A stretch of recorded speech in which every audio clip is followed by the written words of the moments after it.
I spent 30 years building a successful construction company. When my oldest son joined the business, I was thrilled. He had big ideas for expansion. I trusted him completely.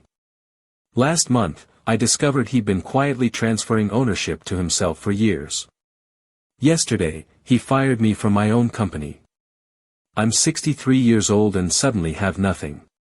Today, I found something in my late wife's belongings that changes everything. My name is Thomas Reeves. For 3 decades, I poured every ounce of my energy, every drop of sweat, and every penny I had into building Reeves Construction from a one-man operation into one of the most respected commercial contractors in the region. This is the story of how I lost it all to the person I trusted most, and how an unexpected discovery gave me a second chance. It was a Wednesday afternoon when my world collapsed. I was in my office, reviewing blueprints for a new project, when my son Michael walked in without knocking.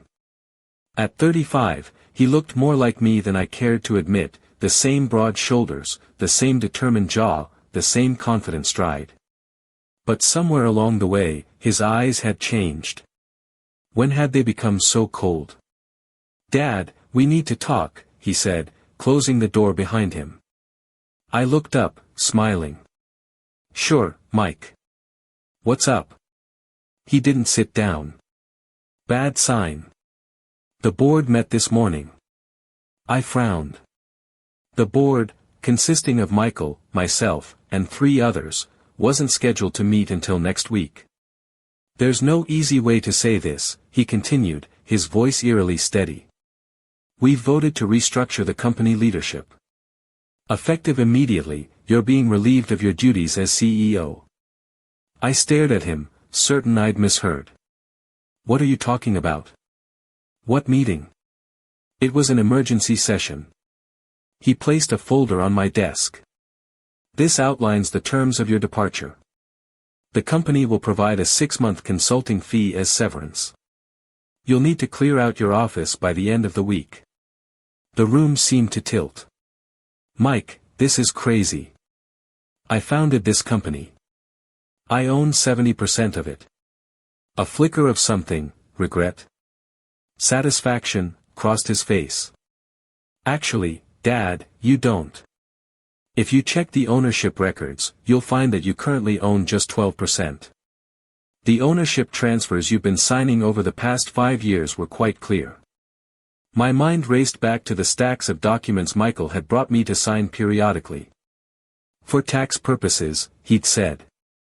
"Estate planning," he'd explained. Always when I was busy, always with the assurance that our lawyers had reviewed everything. I'd signed them all without reading them carefully. Because he was my son. Because I trusted him. "This can't be legal," I managed to say, my throat tight. "It's all perfectly legal." He tapped the folder. "The terms are generous, considering the company's financial position. I suggest you accept them without a fight. It would be better for everyone." Everyone. By which he meant himself and whoever had helped him orchestrate this betrayal. "Does your brother know about this?" I asked, thinking of James, my younger son who had chosen to become a doctor instead of joining the family business. "James isn't involved in the company," Michael replied dismissively. "This is business, Dad. It's not personal." But it was personal. It was as personal as it could possibly be. "Get out," I said quietly. "Dad. Get out of my office. Now." He hesitated, then nodded. "The security team will be available to help you pack your things." And then he was gone, closing the door softly behind him. I sat there, stunned, staring at the folder he'd left behind. 30 years of work. Countless sacrifices. Missing little league games and school plays to meet with clients. Working weekends and holidays to finish projects on time. Mortgaging our house during the recession to make payroll. All of it, gone in a 5-minute conversation. How had I not seen this coming? There had been signs, I realized now. Michael's increasing secrecy about financial matters. The way he'd gradually isolated me from our major clients. The new board members, his choices, not mine. But I had ignored it all because he was my son, my flesh and blood. The boy I had taught to ride a bike and throw a baseball. The young man I had groomed to take over the company someday, though not like this. Never like this. I opened the folder with trembling hands. The consulting agreement was exactly what Michael had described, a 6-month contract paying me a fraction of my CEO's salary, with a non-compete clause that would prevent me from starting a new construction business. The final page was a liability release that would absolve the company, and Michael, from any claims I might make regarding the ownership transfers. It was elegant in its cruelty. He had taken everything and was offering me pennies on the dollar to walk away quietly. I closed the folder and looked around my office, at the framed photos of project completions, the awards lining the shelves, the picture of Sandra, my late wife, smiling on my desk. What would she have said about all this? She had always been Michael's strongest defender, even when his ambition veered into ruthlessness. "He's just driven," she would say. "Like you were at his age." But I had never betrayed my own father. The rest of that day passed in a blur. I ignored the curious glances from employees as I walked to my car, the folder tucked under my arm.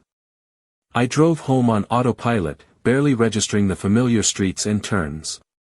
When I pulled into the driveway of the house I'd lived in for 35 years, the house where I'd raised my boys, where I'd nursed Sandra through her final illness, it hit me that I might not be able to keep it. Without my income from Reeves construction, how long could I maintain the mortgage payments? Inside, I poured myself a whiskey, something I rarely did before evening, and sat in my favorite armchair, trying to make sense of what had happened. Should I fight? Call a lawyer? The ownership transfers might have been deceptive, but I had signed them. And fighting would mean going to war with my own son. My phone rang. It was James. Had Michael already called him? I let it go to voicemail. I wasn't ready to tell this story yet, even to James. Especially to James, who had always looked up to his older brother. I must have fallen asleep in the chair because I woke to darkness and a stiff neck.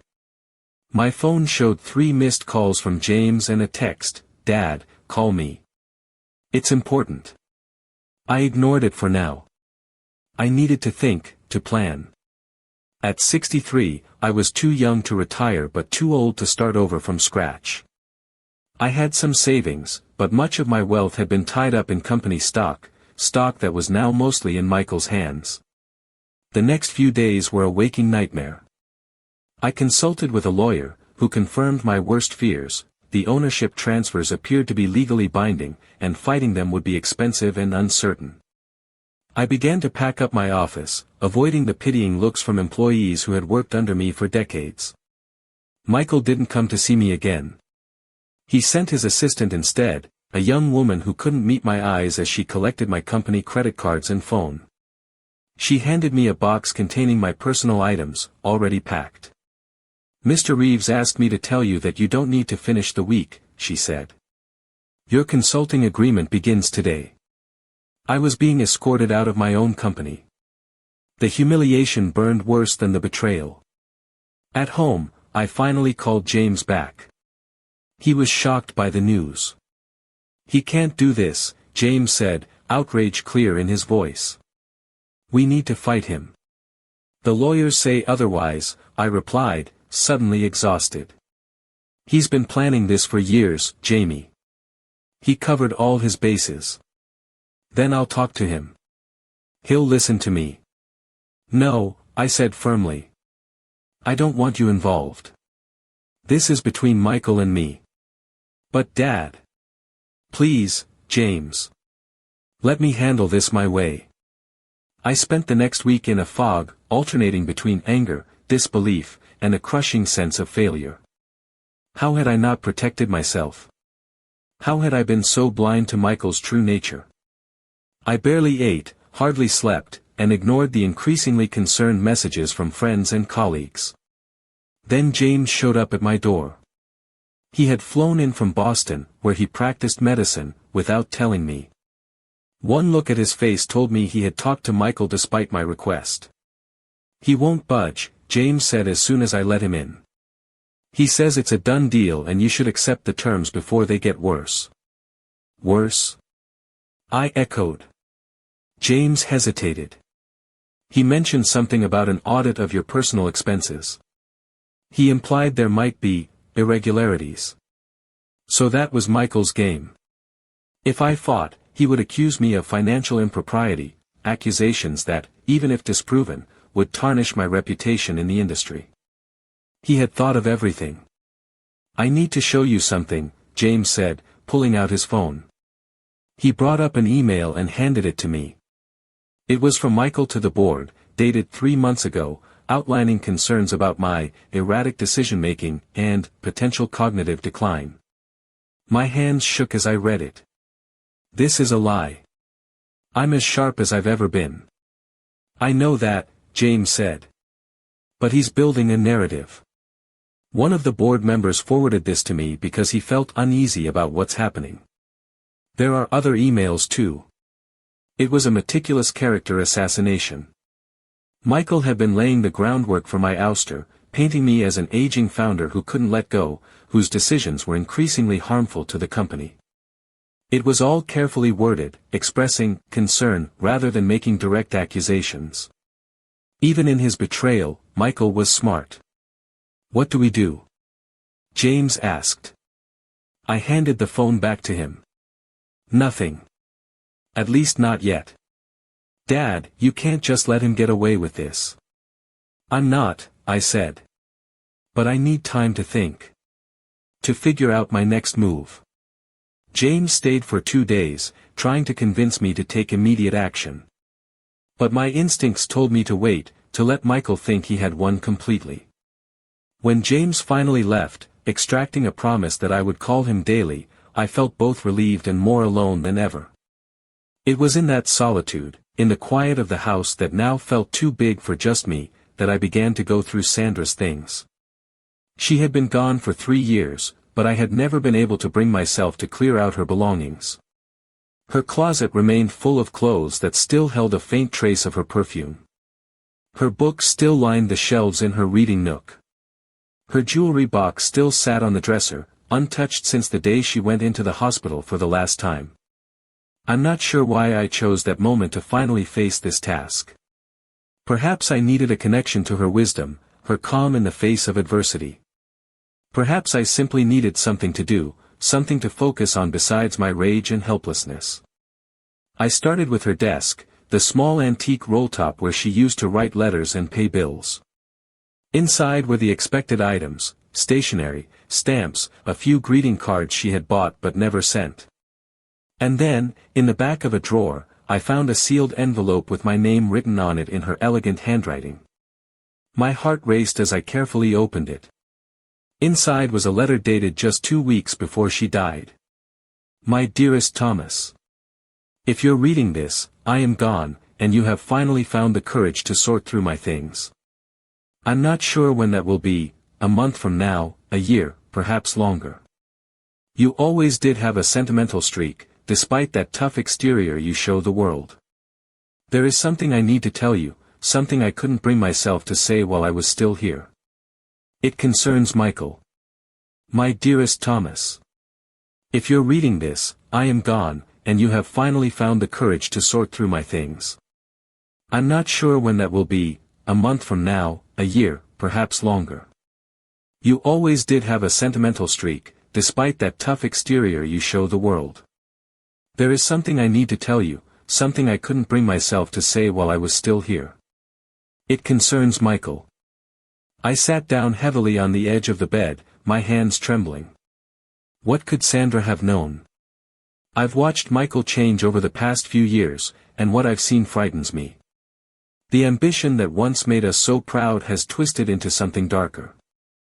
I've overheard conversations, seen documents he didn't know I saw. He is planning something, Thomas. Something that will hurt you deeply. I confronted him 6 months ago, when I first began to suspect what he was doing. He denied everything, of course, but there was something in his eyes, a coldness I had never seen before. He said I was confused, that the medication was affecting my mind. I let him believe I accepted his explanation, but I didn't. I couldn't. I've been gathering evidence since then. It's in a safe deposit box at First National Bank, box number 714. The key is taped to the back of this letter. I've collected copies of documents, recorded conversations, kept a detailed journal. I'm not sure if what he's doing is illegal, but it is certainly unethical, especially toward you, his father, the man who gave him everything. I couldn't bring myself to show you these things while I was still here. You love Michael so much, have such faith in him. And I had hoped that perhaps, knowing I was watching, he would reconsider his path. But if you're reading this, and if Michael has continued down this road, then you need to know. You need to protect yourself. Forgive me for not telling you sooner. Forgive me for the pain this will cause. But know that I did this out of love, for you, and yes, even for Michael. Sometimes we need to face the consequences of our actions to find our way back to what's right.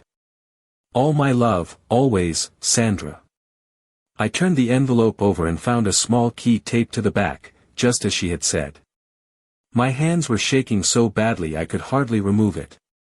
Sandra had known. She had seen what I had been blind to, and she had prepared for this moment. Even in her final months, suffering through her illness, she had been protecting me. The next morning, as soon as the bank opened, I was there. Box number 714 contained a large manila envelope, again with my name written on it in Sandra's handwriting. I took it to a quiet corner of the bank's customer lounge and opened it. Inside was a treasure trove. Sandra had been thorough. There were copies of documents, early drafts of the ownership transfers that Michael had asked me to sign, with notes in the margins that made their true purpose clear. There were printouts of emails between Michael and the lawyer who had drafted these documents, explicitly stating that I was not to understand their full implications. There was a USB drive that, according to Sandra's inventory list, contained recordings of conversations between Michael and various board members, discussing the planned takeover. Most damning of all was a written statement from Michael's assistant, his previous assistant, not the one who had collected my company cards, detailing how Michael had systematically worked to undermine me with clients and employees, spreading subtle suggestions about my diminishing capabilities while positioning himself as the true leader of the company. It was all there, meticulously organized and annotated by Sandra. A complete record of Michael's betrayal, gathered by a dying woman determined to protect her husband.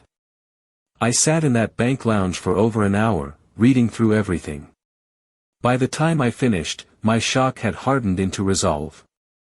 Michael hadn't just betrayed me, he had betrayed his mother too. And she had made sure he wouldn't get away with it. I called James immediately. "I need you to come back," I said. "And bring your lawyer friend. The one who specializes in corporate law." 2 days later, James and his friend, not just a lawyer, but a partner at one of Boston's top firms, sat in my living room reviewing Sandra's evidence. "This is incredible," the lawyer, David Chen, said as he went through the documents. "Your wife was very thorough. These ownership transfers might have been legally executed, but they were obtained through clear fraud and misrepresentation. We have a solid case to void them." "What about the board?" I asked. "Michael has them convinced I'm losing my grip. These recordings will change their minds," David said, holding up the USB drive. "And your wife's statement about Michael's campaign to discredit you is powerful evidence of his bad faith. This isn't just civil litigation anymore, there could be criminal charges for fraud." "I don't want Michael to go to jail," I said quickly. The thought of my son in prison, despite everything he had done, was unbearable. "I just want my company back." David nodded. "We can focus on civil remedies, voiding the transfers, removing him from his position, possibly financial damages. But you need to be prepared. This will get ugly." "It's already ugly," James said grimly. "He deserves whatever comes next." I wasn't so sure. Despite everything, Michael was still my son. I thought of him as a little boy, following me around job sites, asking endless questions. I remembered teaching him to read blueprints, watching with pride as he mastered the complexities of the construction business. Where had that boy gone? When had he turned into this stranger who could betray his own father? Let me talk to him first, I said. One last chance to make this right. David and James exchanged glances. That's not advisable from a legal standpoint, David began. I'm not asking for legal advice, I cut in. I'm telling you what I'm going to do. He's my son. The next day, I walked into the offices of Reeves Construction for the first time since being forced out. The receptionist's eyes widened when she saw me, but she buzzed me through without question. Some habits die hard. Michael was in my old office, his office now. He looked up with surprise when I entered without knocking, then quickly composed his features into a mask of calm authority. Dad, he said evenly. This isn't a good time. If you want to discuss the consulting agreement. I know what you did, I interrupted. I have proof. He frowned. I don't know what you're talking about. I placed a single page on his desk, a copy of one of the emails Sandra had collected, where he explicitly discussed deceiving me about the ownership transfers. Your mother knew. Before she died, she gathered evidence. All of it. The documents, the emails, the recordings. Everything. The color drained from Michael's face. That's not possible. She loved you, Mike. Even after she discovered what you were planning, she loved you. She hoped you'd change course. But she also loved me, and she made sure I would be protected if you didn't. Michael stood abruptly, his chair rolling back against the wall. Whatever you think you have, it won't stand up. The transfers are legal. You signed them. Under false pretenses, which you documented quite thoroughly in your communications with the lawyers. Fraud vitiates consent, Michael. You know that. He started to respond, then stopped, a calculating look entering his eyes. What do you want? I want my company back. Today. You will call an emergency board meeting and reverse everything. You will resign from your position and transfer all shares back to me. In return, I won't press charges for fraud. And if I refuse? Then I'll see you in court. And based on what I've shown my lawyers, it won't end well for you. Michael paced behind the desk, his mind visibly racing. Finally, he turned to face me. I'll need assurances. Written guarantees that you won't pursue legal action. You'll have them, once everything is reversed. And Michael? You'll be leaving the company. For good. His jaw tightened. You're making a mistake. The company needs new leadership, new ideas. You're stuck in the past. Maybe, I conceded. But it's my company, my choice. You could have been patient. I would have handed it all to you in time, when I was ready to retire. Instead, you tried to take it. I earned it, he suddenly shouted, the calm facade cracking. I've brought in more business in the last 5 years than you did in the previous 15. I've modernized operations, expanded our reach. This company would be nothing without me. This company would not exist without me, I replied, keeping my voice steady. I built it from nothing while you were still learning to walk. Everything you know about this business, I taught you. And now the student has surpassed the teacher. His voice was cold again, controlled. That's what this is really about, isn't it? You can't stand that I've outgrown you. I regarded my son, this stranger wearing my son's face, and felt an overwhelming sadness. You still don't understand. This was never a competition, Michael. I wanted you to succeed, to eventually take over. But not like this. Never like this. Something flickered in his eyes, regret. Doubt, but it was quickly suppressed. The board meeting is at 2 p.m. I'll present the proposal to reverse the transfers and accept my resignation. But this isn't over. For now, it is, I said, turning to leave. I'll see you at the meeting. The boardroom was tense that afternoon. Michael had clearly briefed the other members, though I doubted he had told them the whole truth. They watched with wary eyes as I took my seat at the head of the table, my rightful place. Michael conducted the meeting with rigid formality, presenting the reversal of the ownership transfers as a mutual decision reached after productive discussions about the company's future direction. No one mentioned fraud or deception. No one asked why a man who, just days ago, had been painted as mentally declining was now being reinstated as CEO. When the vote was called, it was unanimous. Just like that, Reeves' construction was mine again. Michael signed the necessary documents, his signature tight and controlled, then stood to leave. "I'll have my office cleared by the end of the day," he said, not looking at me. "Michael," I called as he reached the door. He paused but didn't turn. I meant what I said. "This ends here. No charges, no lawsuits." His shoulders tensed, then relaxed slightly. He gave a short nod and left without another word. The next few weeks were challenging as I reasserted control over the company. Some employees were confused by the sudden reversal in leadership. Others were clearly relieved to have me back. I met with key clients to reassure them about the company's stability. I reviewed the changes Michael had made during his brief tenure, keeping the good innovations while reversing the more problematic decisions. James stayed for a week, helping me sort through the aftermath, before returning to his practice in Boston. "What will Michael do now?" he asked before he left. "I don't know," I admitted. "He hasn't returned my calls." "Are you going to keep trying?" I looked out the window of my restored office, at the city where I had built my life and my business. "He's my son. Your brother. Family doesn't give up on family." James didn't look convinced. "After what he did." "I know what he did," I interrupted. "But I also know who he could be. Who he was before something changed him." The truth was, I couldn't stop thinking about Michael's accusation in my office. Had I failed to see his contributions? Had I held on too tight, made him feel he had to take the company rather than earn it? I didn't think so, but parents can be blind to their own failings. It was Sandra who ultimately brought us back together. 6 months after the confrontation in the boardroom, on the anniversary of her death, I visited her grave. To my surprise, Michael was already there, kneeling beside the headstone, placing fresh flowers. He tensed when he saw me but didn't leave. We stood in awkward silence for a moment. "She knew," he finally said.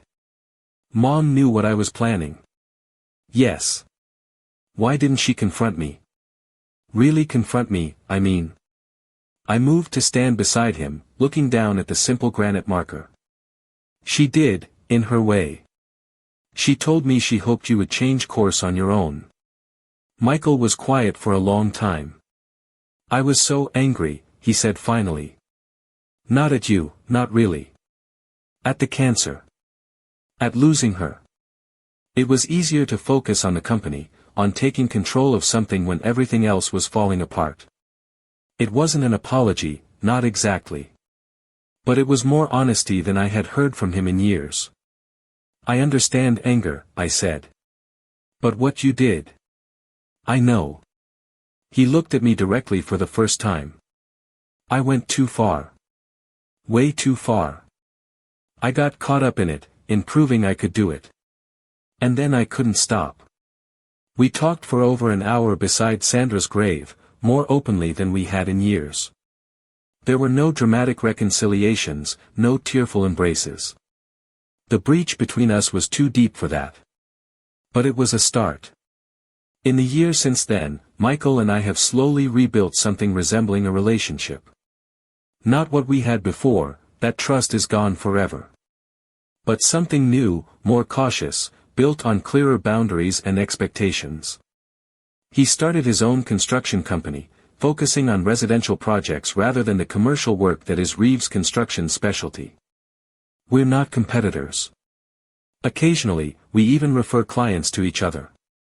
At family gatherings, James makes sure we have them regularly now. We are civil, sometimes even warm. As for the company, I've begun to implement a real succession plan. Not for Michael, that door is closed. But James's oldest son, now in college, has expressed interest in the construction industry. I'm mentoring him during summer breaks, teaching him the business from the ground up, the way I should have done with Michael. I still have Sandra's evidence, locked away in my home safe.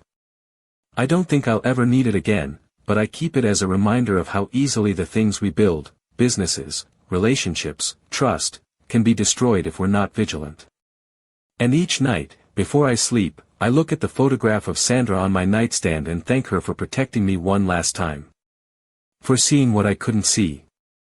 For being my guardian angel even after she was gone. The invisible wall that Michael built between us with his deception may never come down completely. But through its cracks, I can glimpse something that gives me hope, the possibility of forgiveness. Not forgetting, not pretending the betrayal never happened, but finding a way forward despite it. That, I think, is what Sandra would have wanted for both of us.